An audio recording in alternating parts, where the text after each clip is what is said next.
Salut.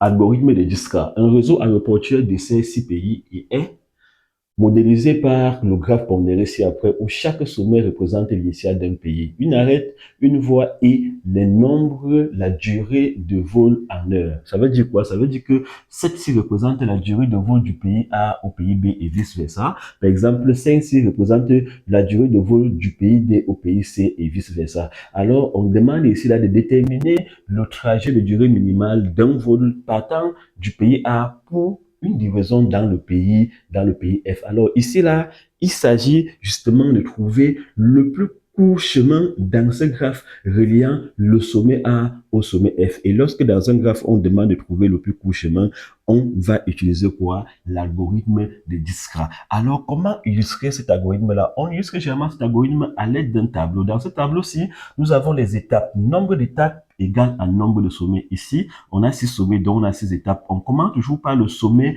d'où l'on quitte. Ici, là, c'est A et on termine par le sommet où l'on compte arriver, c'est-à-dire F. Là, nous avons le sommet fixe. Ici, au milieu, on place le sommet comme on veut. Alors, initialement, il faut fixer le sommet d'où l'on quitte. Donc, on va fixer le sommet A. Comme la durée de vol du sommet A au sommet A, du pays A au pays A est de 0, 0, 1, donc on va mettre 0 là-bas et là on va mettre après pour dire que on ne revient plus au sommet A. Maintenant, quels sont les sommets adjacents à A? Il y a B et il y a D. Chez B, nous avons 7 heures. Chez B, nous avons 7 heures. Donc là, il met donc 7A pour dire en fait que je suis chez B venant de chez A. Chez D, nous avons combien? Nous avons 15 heures. Il met 15A.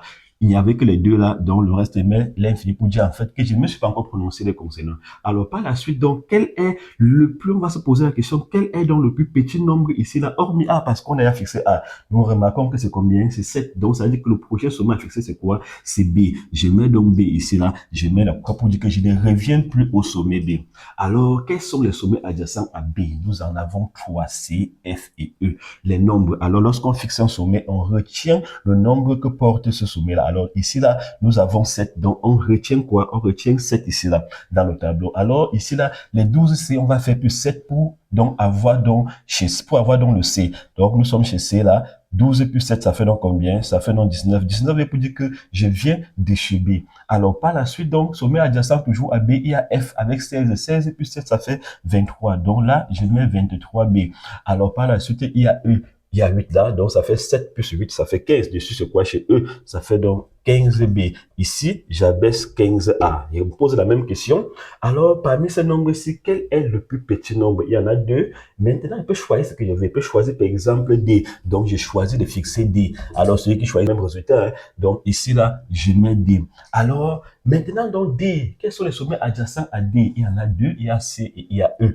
Je ne peux plus revenir à A puisque je l'ai déjà fixé. Alors, il y en a 5. Plus ces 15 là, je suis chez C. Ça fait donc combien? Ça fait 20. Alors, on n'écrit pas 20 parce que quoi? Parce que 19 est plus petit que 20. N'oubliez pas qu'on veut le plus court chemin. Donc, ici, là, comme 19 est plus petit que 20, je veux plutôt abaisser 19B qui est là. Par la suite, donc, ici, là, c'est 2. 2, là, plus c'est 15, ça fait 17. Je veux mettre 17 ici, là, mais 15 est plus petit, donc, je prends donc plutôt, j'abaisse plutôt 15B. Là, j'abaisse donc 23B. Alors, c'est bon? Alors, maintenant, donc, là, parmi, donc, ceux-ci, quel est donc le plus petit nombre? Nous avons donc 15 là. Donc, voici le prochain sommet à fixer. Qui est quoi? Qui est E? Quels sont les sommets adjacents à E? Il y a B. Ah, B est déjà fixé. Il y a F, donc c'est F qu'on va retenir. On va donc faire les 14 plus les 15 ici qu'on a retenu. Ça fait donc 29. Alors, on a envie d'écrire 29, mais 23 est petit. Donc, on prend plutôt 23B. Alors, ici, on va baisser donc quoi? Les 19B là. Alors, 19 ici, là, et là-bas 23. Qu'est-ce qui est petit? C'est 19. Donc, voilà le prochain sommet à fixer. Nous sommes chez quoi? Nous sommes chez C. Donc, je mets C là-bas. Alors, qu'est-ce qu'il reste? Il ne reste plus que le sommet F. On a 14 là-bas. Nous avons combien? 19. On va faire donc... Non, nous sommes plutôt chez C. Donc, nous sommes plutôt là.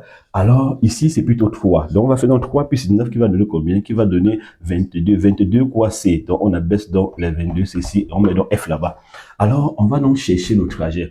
J'écris d'abord F puisque je suis arrivé chez F. Alors, quand je suis chez F, donc maintenant, quel est donc le dernier sommet chez F? C'est C. Alors, chez C, le dernier sommet, c'est quoi? C'est B. Et chez B, le dernier sommet, c'est quoi? C'est A. Donc, voilà le trajet de durée minimale. Et cette durée-là, c'est combien? C'est 22 heures.